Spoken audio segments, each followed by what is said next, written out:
नमस्कार दोस्तों, नए साल में आप सभी मित्रों का बहुत बहुत स्वागत है। दोस्तों, नया साल आपके जीवन में खुशियां भर दें।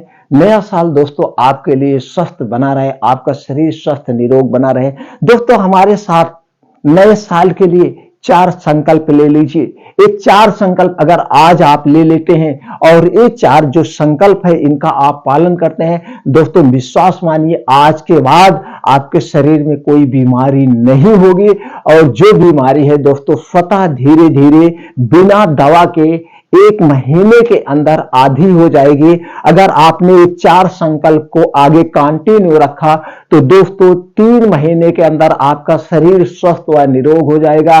चाहे छोटी बीमारी हो चाहे बड़ी बीमारी हो, वो बीमारी स्वतः ठीक हो जाएगी। दोस्तों, चार संकल्प कौन है, चलिए एक एक करके जानते हैं मित्रों। वीडियो हो सकता है थोड़ी सी लंबी हो जाए, क्योंकि दोस्तों इसके कंटेंट के साथ हम कोई समझौता नहीं करेंगे। जो भी जानकारी है पूरी आयुर्वेद का निचोड़ आपके सामने हम शेयर करने वाले हैं।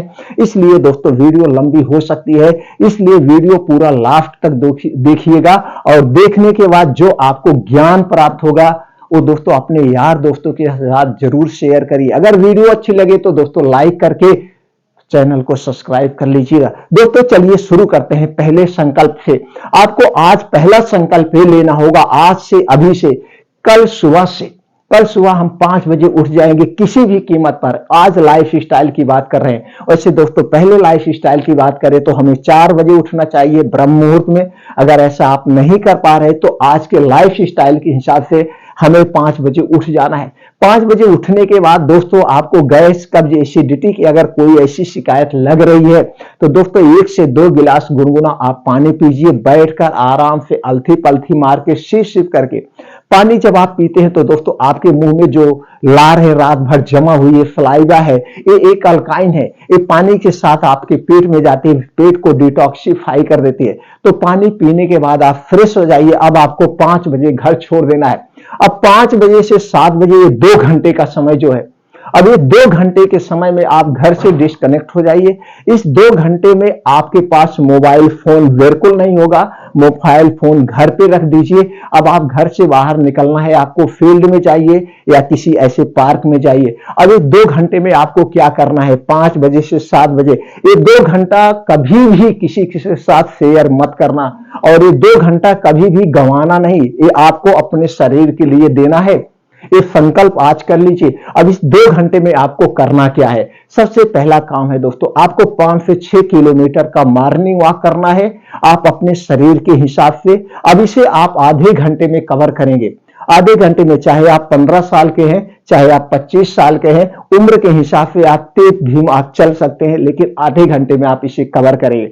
मित्रों, जब आप इसे आधे घंटे में कवर करेंगे आप देखेंगे आपको तेज चलना पड़ेगा, दौड़ लगाना पड़ेगा। तो जो ये आपकी हार्ट बीट है नॉर्मल से 10 गुना तेज हो जाएगी और आपके शरीर में ब्लड फ्लो बहुत तेज हो जाएगा। और जब ब्लड फ्लो तेज होगा दोस्तों शरीर में गर्मी होगी और पसीने के माध्यम से जो आपके शरीर में विषैले पदार्थ हो बाहर हो जाएंगे। तो दोस्तों ये मॉर्निंग वॉक आपको कहां करना है, जहां पे मिट्टी हो, हरी घास हो, उस पे करना है। उसके अलग ही बेनिफिट है दोस्तों। जब आप मिट्टी पे मॉर्निंग वॉक करते हैं तो आप देखेंगे छोटे छोटे कंकड़, वहां पे नहीं करना है जहां पे कांटे हो, उस स्थान पे साफ स्थान पे तो छोटे छोटे मिट्टी के गुटके होंगे या मिट्टी उबड़ खाबड़ होगी। तो जो उस पे दोस्तों आपका पैर पड़ेगा तो यहाँ पे एक इक्को प्रेशर का काम होता है। और दोस्तों आसमान से जो ओस की बूंदें पड़ी होती है वो आपके पैर के तालू में लगती है। इससे आपका शरीर चेहरा हरा भरा सा हो जाएगा।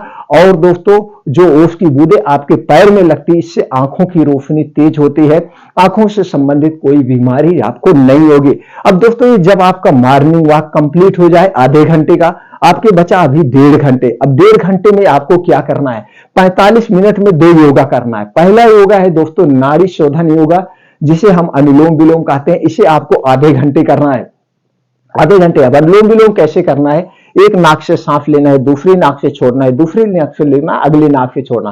ये आधे घंटे आप अनुलोम विलोम कंटिन्यू करेंगे। जब आप अनुलोम विलोम आधे घंटे करते हैं तो दोस्तों आपके शरीर में कोने कोने तक ऑक्सीजन का संचार हो जाता है। आपके शरीर में कहीं भी कोई गांठ है वो गांठ ठीक हो जाती है। अगर आपके शरीर में कहीं कोई गांठ नहीं है तो फिर शरीर में कोई गांठ नहीं बनती है। जब आपका ये अनुलोम विलोम कंप्लीट हो जाए तो आपको 10 से 15 मिनट का कपालभाति करना है। जब आप 10 से 15 मिनट कपालभाति करते हैं तो दोस्तों पाचन तंत्र से संबंधित, लीवर से संबंधित या आपके अंदरूनी आर्गन में कोई बीमारी हो स्वतः ठीक हो जाती है, और नहीं है तो आपको नहीं होगी। ये दोनों योगा हो गया 45 मिनट। अब आपके पास जो समय बचा उस समय में आपको क्या करना है, कुछ और योगासन करिए। जैसे आप किस उम्र में है, 15 साल, 20 साल, 25 साल है, जैसे दंड बैठक करिए, सपाट मारिए, बीम चूमिए, कुछ और करिए, शीर्षासन करिए, वज्रासन करिए, कुछ और करिए। शीर्षासन आपको जरूर करना है। शीर्षासन के क्या फायदे हैं दोस्तों? शीर्षासन में सिर ऊपर करना है, चाहे आप पेड़ के सहारे, चाहे आप दीवार के सहारे, या वैसे करिए। जब आप शीर्षासन करते हैं तो दोस्तों इससे बालों का झड़ना रुकता है, बालों का पकना रुक जाता है, ये बहुत जरूरी है। शीर्षासन के बाद सूर्य प्राणायाम कर लीजिए, ये सारे कुछ योगा कर लीजिए। जब दोस्तों आपके सारे योगा कंप्लीट हो जाए तो 15 से 20 मिनट आपको ध्यान करना है, मेडिटेशन करना है। इस ध्यान में आप अपने सबकॉन्शियस माइंड को जागृत करेंगे। दोस्तों हमारे अंदर दो माइंड होता है, एक होता है कॉन्शियस माइंड और एक होता है सबकॉन्शियस माइंड। ये सबकॉन्शियस माइंड पागल टाइप का होता है, ये कुछ नहीं जानता है। अगर इसे आप कहेंगे आम का पेड़ है और कह दीजिए अपने माइंड को इमली का पेड़, तो कहेगा इमली का पेड़ है, जब तक आप उसका नाम चेंज नहीं करेंगे। इसीलिए हमें कभी पॉजिटिव नेगेटिव नहीं सोचना, हमें हमेशा पॉजिटिव ही सोचना है। हमें कभी किसी के बारे में बुरा नहीं सोचना, नहीं तो मेरे बारे में हमेशा बुरा सोचता रहेगा। आप क्या करना चाहते हैं भविष्य में, या आप 60 साल के हैं तो 30 साल की उम्र में क्या आप कर रहे थे, उस समय आपकी शरीर की एक्टिविटी क्या थी, कितना आप एक्टिव थे, ऐसे पॉजिटिव थिंकिंग देना है हमेशा पॉजिटिव। इसे आपको सबकॉन्शियस माइंड को रखना है। यानी कि ध्यान मेडिटेशन आप अपने ऊपर लगाइए, ये प्रकृति में बाहर रहकर ही कर सकते हैं। ये 2 घंटे का जो आपने दिया दोस्तों, इससे आपका शरीर 50% निरोगी हो जाएगा। आपके शरीर में जो बीमारियां स्वतः धीरे धीरे ठीक होना लगेगी ऑटोमेटिक दोस्तों। तो ये 2 घंटे का जो समय है इसे कभी गंवाना नहीं, इसके कभी किसी के साथ शेयर मत करना। ये 2 घंटा आप अपने लिए निकालिए, आज ही 2024 में संकल्प ले लीजिए, इसे हम कभी स्किप नहीं करेंगे। अब जब ये हो गया पहला संकल्प, अब चलिए दूसरा संकल्प लीजिए शाम के समय। दोस्तों आज के बाद आप ये प्रण कर लीजिए, सूर्य डूबने के बाद आप खाना नहीं खाएंगे। आपको खाना खाना है सूर्य डूबने के पहले खा लीजिए। सूर्य डूबने के बाद दोस्तों हमारा पाचन तंत्र स्लो हो जाता है। ये हमारा पाचन तंत्र काम करता है सूर्य की रोशनी पर। इसीलिए सूर्य डूबने के 40 मिनट पहले खाने का प्रयास आप करिए। आपको स्वस्थ निरोग रहना है, इस सबसे ज्यादा जरूरी। अगर ऐसा आप नहीं कर पा रहे हैं तो दोस्तों शाम को सूर्य डूबने के 40 मिनट पहले ऐसा कुछ लंच कर लीजिए, ऐसा कुछ नाश्ता कर लीजिए, आपको रात को खाने की जरूरत ही न पड़े। तो जब हैवी नाश्ता आप कर लेंगे तो उस नाश्ते को पचाने में 4 से 5 घंटे लगेगा। मान लीजिए आपने 6 बजे कर लिया, 10 बजे तक वो पचेगा, उसके बाद आपको सोने जाना, खाने की जरूरत ही नहीं। अगर ऐसा भी नहीं कर पा रहे हैं तो दोस्तों 7 से 8 बजे के बीच में हल्का खाना, जिसे हम कहते हैं मुंह जूठा करना, यानी नाम मात्र की एक सब्जी रोटी बस ले लीजिए, भूख मिट जाए, बस भूख मिटा दीजिए, जरा से खा करके नाम कर दीजिए। जब भी ये खाइए आराम से बैठ के चबा चबा के खाना, हमेशा जब भी खाना 32 बार चबा चबा के खाना। खाते समय हमें पानी नहीं पीना है, खाना खाने के 1 घंटे पहले आप पी सकते हैं, और खाना खाने के 1.5 से 2 घंटे के बाद आपको पानी पीना चाहिए। हम खाना खाते समय पानी क्यों नहीं पीना चाहिए दोस्तों? जब आप खाना खाते हैं आपके पेट में एक जठर पाया जाता है, जठराग्नि जिसे कहते हैं। जैसे खाने का निवाला आपके पेट में जाता है, वो जठर यानी अग्नि बनना शुरू हो जाती है, खाने को पचाने लगती है। और ऊपर से जैसे आप पानी पी लेते हैं, पानी जाता है, वो आग बुझ जाती है, फिर आप खाते हैं तो फिर आग बदना, फिर पानी आपने, वो आग बुझ गई, तो खाना वैसे पड़ा रहता है। जो खाना आपका 3 से 4 घंटे में पचना चाहिए, वही खाना 7 से 8 घंटे में पचता है। तो आपके खाना जब 7 से 8 घंटा पेट में पचा रहेगा तो उसमें फलन होगी, गैस एसिडिटी बनेगी, कब्ज होती है। तो इसीलिए खाना खाते समय पानी नहीं पीना चाहिए। तो पानी पीने की आवश्यकता क्यों पड़ती? जब आप जल्दी जल्दी खाते हैं तो उसे लीन लेते हैं, तो आपके गले में खाना फंस जाता, तो आप पानी पी लेते हैं। दूसरी तरफ आपको पानी पीने की क्यों आवश्यकता पड़ती है? जब दोस्तों आप बहुत ज्यादा तीखा खाते हैं तो आपको तीखा लगता है, आप पानी पीते हैं। तो तीखा ना खाइए, नॉर्मल खाना खाइए, और खाने को चबा चबा के खाइए। इसके बहुत सारे बेनिफिट, इसको अपनाना है। और रात का खाना जब भी खाइए उसी मुद्रा में आधे घंटे या 40 मिनट आप वैसे बैठे रहिए। बैठने के बाद आप कम से कम 1000 कदम आपको रोज टहलना है। और रात के खाने और सोने में 3 से 4 घंटे का डिफरेंट होना चाहिए। ऐसा आप करते हैं तो आपका पाचन तंत्र हमेशा स्ट्रांग रहेगा। पाचन तंत्र से संबंधित कोई बीमारी आपको नहीं होगी। शुगर, ब्लड प्रेशर, इन सारी बीमारियों से आप बचे रहेंगे। अब दोस्तों इतना करना है आपको डेली। अब जब आप सोने जाते समय एक काम और करना है दोस्तों। अब जैसे बाहर से आए हैं, आपने हाथ मुंह पैर तो धुला ही है, तो कोई बात नहीं, ठीक है। तो दोस्तों अगर ठंडी का सीजन है तो गुनगुने पानी से हाथ पैर धुल लीजिए सोने के पहले। और आंख को धुलना है ठंडे पानी से।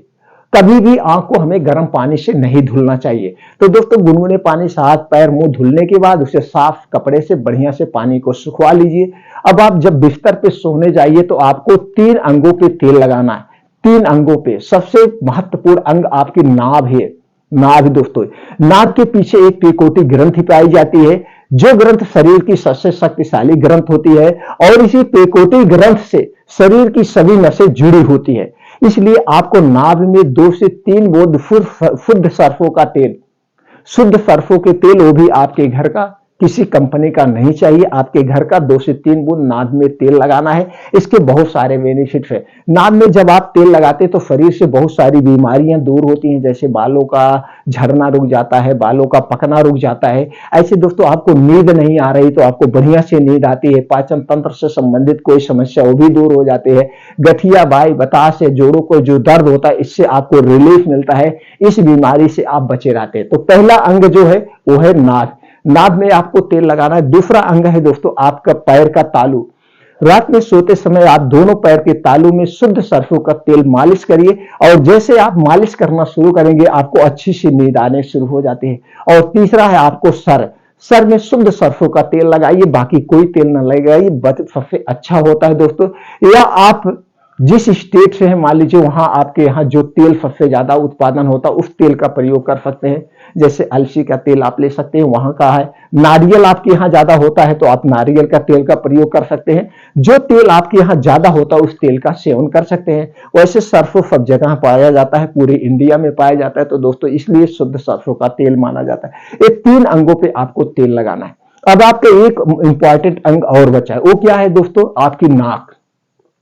मित्रों, आप अपनी नाक में एक एक बूंद, यहां पे तेल नहीं लेना है, यहां पे शुद्ध देसी घर का गाय का घी, गाय का शुद्ध देसी घी 1 बूंद इस नाक में, 1 बूंद इस नाक में, दोनों नाक में 1-1 बूंद डाल के सोना है। इसके क्या बेनिफिट है दोस्तों? अगर आपको सर दर्द, माइग्रेन की कोई समस्या वो दूर हो जाएगी। आपको नाकों से संबंधित कोई समस्या है, जैसे एलर्जी है, खांसी है, या आपके नाक से खून आता है, ये भी दूर हो जाएगी। या दोस्तों आपके कान के पर्दे में छेद है तो कान का पर्दे का छेद अपने आप ठीक हो जाएगा। आपको ऑपरेशन कराने की जरूरत ही नहीं पड़ेगी, लेकिन कुछ दिनों में, ये नहीं एक 10 दिन, 15 दिन, 1 महीने में हो जाए। इसको आपको कंटिन्यू ऐसे करिए, इसका कोई साइड इफेक्ट नहीं है। अगर आप नींद की गोली ले रहे हैं तो दोस्तों नींद की गोली आपकी बंद हो जाएगी, आपको नींद की गोली नहीं लेना पड़ेगा, उसकी समस्या खत्म हो जाएगी। सर दर्द की प्रॉब्लम है वो भी दूर हो जाए। तो दोस्तों नाक में शुद्ध देसी गाय का घी 1-1 बूंद डाल के सोइए। ये अंगों में रात में सोते समय आपको तेल लगाना है। ये हो गया अगला। अगला क्या संकल्प है दोस्तों? वो है दोस्तों हमारा शरीर के बारे में हमें जानना है। हमारा शरीर 5 तत्वों से बना है। 5 तत्वों से जब भी हमारे शरीर में किसी भी पोषक तत्व की कमी होती है तो हमारा शरीर बीमार होता है। तो पोषक तत्व की कमी ना हो, इसके लिए दोस्तों आपको अच्छी डाइट का सेवन करना होगा। जैसे दोस्तों आपको जो है सीजन वाइज जो भी मौसमी साग सब्जियां होती है इनका खूब भरपूर मात्रा में सेवन करिए। कुछ बीन्स लीजिए, उसे रात में भिगोइए और सुबह उनका खाली पेट सेवन करिए। और दोस्तों 1 सेब रोज सुबह खाली पेट आप खाइए। अगर आप 1 सेब रोज सुबह खाली पेट खाते हैं तो आपको दिल से संबंधित, पाचन तंत्र से संबंधित कोई बीमारी नहीं। 1 सेब का वजन कितना होना चाहिए? 250 ग्राम से 300 ग्राम। 250 ग्राम से 300 ग्राम 1 सेब रोज खाइए। सेब खाने के 2 घंटे बाद तक आपको कुछ नहीं खाना पीना है, और सेब खाने के 1 घंटे पहले कुछ नहीं खाना पीना है। इस बात का आप ध्यान रखिए। सेब एक ऐसा फल है जिसे खाली पेट खाया जाता है, बाकी कोई फल खाली पेट नहीं खाया जाता। तो 1 सेब आप डेली सेवन करिए। कुछ दोस्तों मल्टीग्रेन आटे का प्रयोग करिए, मिक्स दालों का प्रयोग करिए, और दोस्तों ड्राई फ्रूट का सेवन करिए। कुछ ड्राई फ्रूट आप अपने बजट के हिसाब से, ये सारी चीजें आप अपने खाने में, सात्विक खाने में आप शामिल करिए। दोस्तों आपका खाना सात्विक होना चाहिए, आपका खाना निर्जीव सजीव होना चाहिए। निर्जीव खाना मत खाइए। निर्जीव खाना कौन सा होता है? जो दोस्तों प्रोसीजर किया जाता है, जो मशीनों से बनता है, इनका सेवन आप मत करिए। स्वस्थ आप नहीं रहो। खाना जब भी खाइए भूख से 60% ही खाइए, भूख से 60% खाइए। और दोस्तों पानी पर्याप्त मात्रा में पीजिए। जब भी आपको प्यास लगे, अंदर से इच्छा हो, पानी, प्यास को रोकना नहीं, पानी आपको पी लेना है। एक बार 1 गिलास ही पानी पीजिए, उसके बाद फिर आप पानी पी लीजिए, लेकिन पानी 2 से 2.5 लीटर आप डेली पीजिए, या आपके शरीर के क्षमता के हिसाब से है, आप कितनी मेहनत करते हैं उस हिसाब। पानी की कमी कभी होने मत देना, पानी जरूर पीना। अब दोस्तों दूसरी तरफ हम चलते हैं, जान लेते हैं अगला संकल्प क्या करना है जो आपके शरीर को 100% बीमार बनाता है। दोस्तों हमारे शरीर में 3 दोष पाया जाता है।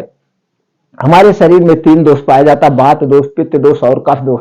जब हमारे शरीर का वात दोष बढ़ जाता है तो 50 से 60% बीमारी होती है, पित्त दोष बढ़ जाता है तो 15 से 20% बीमारी होती है, और हमारे शरीर का जब कफ दोष बढ़ जाता है दोस्तों 5 से 10% बीमारी होती है। तो वात, पित्त, कफ को जो बढ़ाने वाली चीजें, उनका सेवन हमें नहीं करना है। वात, पित्त, कफ को बढ़ाने वाली कौन सी चीजें हैं, चलिए मित्रों जान लेते हैं। आज से, अभी से त्याग कर लीजिए। 2024 यानी नए साल में मैं इन चीजों का सेवन नहीं करूंगा। कितना दिन? आपको विश्वास नहीं है, सिर्फ आप 30 दिन इसका पालन कर लेना। 30 दिन इन चीजों को मत खाना। 30 दिन बाद आप देखेंगे आपके शरीर में अजीब सा बदलाव आएगा। आपके शरीर में कोई बीमारी स्वतः धीरे धीरे ठीक होने लगेगी। और अगर बीमारी नहीं है दोस्तों, आपके शरीर में बीमारी नहीं होगी। ये चीजें कौन सी है, चलिए एक निगाह उस पर डालते हैं। दोस्तों चीनी, चीनी हमें नहीं लेना है। चीनी क्यों नहीं लेना है उसको भी दोस्तों, चीनी बनता गन्ने से और इसी से गुड़ भी बनता है। गुड़ हमारे स्वास्थ्य के लिए लाभदायक है, लेकिन चीनी हानिकारक है। क्यों? क्योंकि चीनी के बनाने में प्रोसीजर गुजरना पड़ता है, 5 से 6 प्रोसीजर से गुजरना पड़ता है। और दोस्तों इसमें कुछ केमिकल डाले जाते हैं, उनमें से एक केमिकल है सल्फर। वही सल्फर जो गोला बारूद में यूज होता है, वो सल्फर एसिडिक होता है, स्टार्च होता है, और वो चीजें उसमें पड़ता है। तो इसलिए दोस्तों हमें चीनी नहीं खाना चाहिए। चीनी से बना हुआ कोई सामान नहीं लेना चाहिए। आप चीनी से बना हुआ कोई सामान लेते हैं या चीनी खाते हैं तो दोस्तों इसे पचाने में आपको लीवर को 7 से 8 घंटे लगता है। नॉर्मल खाना आपका 3 से 4 घंटे में पच जाता है। इसलिए चीनी से बना हुआ कोई सामान हमें नहीं लेना है। दूसरी चीज है मैदा। मैदा दोस्तों बनता गेहूं से है, लेकिन उस पे से ऊपर की लेयर निकाल ली जाती है जिसमें फाइबर पाया जाता है। फिर क्या बचा? ये वेस्ट है और ये चिकना है, इसे बहुत पतला होता है। इसलिए मैदा और मैदा से बनी हुई कोई चीज हमें नहीं लेना। अगला चीज है दोस्तों रिफाइन किया गया तेल व डालडा। दोस्तों तेल हमें सब खाना चाहिए। आप शुद्ध जाके तेल चक्की से निकलवाइए, उस तेल खाइए। रिफाइन और डबल रिफाइन हमें नहीं खाना चाहिए तेल। डबल रिफाइन करने में या रिफाइन करने में दोस्तों 8 से 10 प्रोसीजर से गुजरना पड़ता है, और इसमें कुछ केमिकल डाले जाते हैं, और इसे 200 डिग्री टेम्परेचर पर हीट किया जाता है, जिससे इसमें से अच्छा कोलेस्ट्रॉल नष्ट हो जाता है, वेट कोलेस्ट्रॉल बचता है, और वेट कोलेस्ट्रॉल हमारे स्वास्थ्य के लिए हानिकारक आप समझते हैं। इसलिए दोस्तों रिफाइन किया गया तेल और डालडा का सेवन या इससे बनी हुई कोई चीज हमें नहीं लेना है। अगली चीज जो हमें नहीं लेना है, हमें अगली चीज क्या नहीं खाना है दोस्तों, सफेद नमक के स्थान पर आप सेंधा नमक का सेवन करिए। सफेद नमक के स्थान पर आप सेंधा नमक या काले नमक का प्रयोग करिए, वो हमारे लिए अच्छा है। दोस्तों बाहर की कोई चीज हमें नहीं लेना है। Pizza, burger, junk food, fast food, जितनी भी चीजें हैं, डिब्बा बंद, पैकेट बंद है, जितनी चीजें हमें नहीं लेना है। ये सारी चीजें गैस, एसिडिटी को बढ़ाती हैं, वात, पित्त, कफ को बढ़ाती हैं, इनका सेवन हमें नहीं करना है। अगला चीज जो नहीं लेना है वो है दोस्तों ठंडा पेय पदार्थ। कोई भी ठंडा पेय पदार्थ नहीं लेना है, चाहे आइसक्रीम हुआ, चाहे कोल्ड ड्रिंक्स हुआ, चाहे अल्कोहल हुआ, धूम्रपान, बीड़ी, सिगरेट, इनका सेवन हमें नहीं करना है। ये सारी चीजें वात, पित्त, कफ को बढ़ाती है। तो दोस्तों 2024 में इन सारी चीजों का छोड़ने का आप संकल्प ले लीजिए, आप हमेशा स्वस्थ और निरोग रहेंगे। ये ठंडी चीज हमें क्यों नहीं लेना चाहिए दोस्तों? हमारे शरीर का टेम्परेचर 37 डिग्री सेल्सियस होता है। जब हम कोई भी ठंडी चीज यूज करते हैं तो क्या होता है, ठंडी चीज हमारे पेट में जाता है तो क्या होता है, हमारा शरीर इस ठंडी चीज को अपने टेम्परेचर पे लाने के लिए एक्स्ट्रा एनर्जी खर्च करेगा, एक्स्ट्रा एनर्जी खर्च होती है, इसलिए हमें कोई भी ठंडा पेय पदार्थ नहीं लेना है। इसको दोस्तों कैसे नुकसान पहुंचाता है एग्जाम्पल के तौर पे समझाते हैं। एक कोई बर्तन आप हीट करिए, चाहे तावा, आपके घर पे रोटी बन रही है, उस पे एक बूंद पानी डालेंगे तो वहां से छन्न की आवाज आएगी, और जब वो तावा ठंडा हो जाए तो दोस्तों उस पे आप उंगली रगड़िए, देखिए कुछ ना कुछ पदार्थ आपके उंगली में लगेगा। उसी तरह से जब आप ठंडा पानी पीते हैं, आपके पेट में जाता है, तो यहाँ का कोई ना कोई आर्गन डिस्टर्ब होता है, लेकिन वहां पे भी छन्न की आवाज आती है, लेकिन उसे हम आप नहीं सुन पा रहे हैं। इसलिए दोस्तों हमें कभी भी ठंडा पानी नहीं लेना चाहिए, हमें रूम टेम्परेचर का पानी पीना चाहिए, हमें ताजा खाना खाना चाहिए, हमें फ्रिज में रखा हुआ कोई भी सामान नहीं खाना चाहिए। फ्रिज हमारे देश के लिए है ही नहीं। खाना हम ताजा खाते हैं, पानी हम रूम टेम्परेचर का पीते हैं, सब्जी हम ताजी लाके खाते हैं, तो फ्रिज की क्या जरूरत है? क्यों हम 20-25 हजार रुपए क्यों वेस्ट करें? और जब हमारे घर में रहेगा तो कुछ ना कुछ उसमें हम रखते रहेंगे और उसका प्रयोग करेंगे, उसका हमें दुष्परिणाम मिलेगा। तो दोस्तों ये चीजें आप अपने घर से हटा दीजिए। आपके शरीर में जो वात पित्त कफ पाया जाता है, इसे बढ़ने मत दीजिए। इसको जो बढ़ाने वाली चीजें, इसका सेवन मत करिए। कितना दिन? आप 30 दिन इनका पालन करके छोड़ दीजिए। इन चीजों को 30 दिन के लिए आप छोड़ दीजिए, देखिए आपका शरीर स्वस्थ व निरोग बना रहेगा। तो दोस्तों ये सारी चीजें छोड़िए और ये संकल्प ले लीजिए, आज के बाद वात पित्त कफ को बढ़ाने वाली चीजें हम नहीं लेंगे। डेली रूटीन में हम अपने लिए, शरीर के लिए 2 घंटे का समय देंगे। 5 बजे किसी भी कीमत पर उठ जाएंगे और 7 बजे तक योगा प्राणायाम मेडिटेशन करेंगे, और उसके बाद रात में सोते समय रात के नियमों का हम पालन करेंगे। अगर ये आपने 4 संकल्प ले लिया दोस्तों, तो आने वाला जो समय होगा वो आपका होगा। आने वाले समय में आप हमेशा स्वस्थ निरोग बने रहेंगे। जो आपके शरीर में कोई भी बीमारी है, चाहे वो छोटी हो चाहे वो बड़ी हो, वो बीमारी स्वतः धीरे धीरे अपने आप ठीक हो जाएगी। और आपके शरीर में कोई बीमारी नहीं है तो बीमारी नहीं होगी, इसकी गारंटी मैं लेता हूं।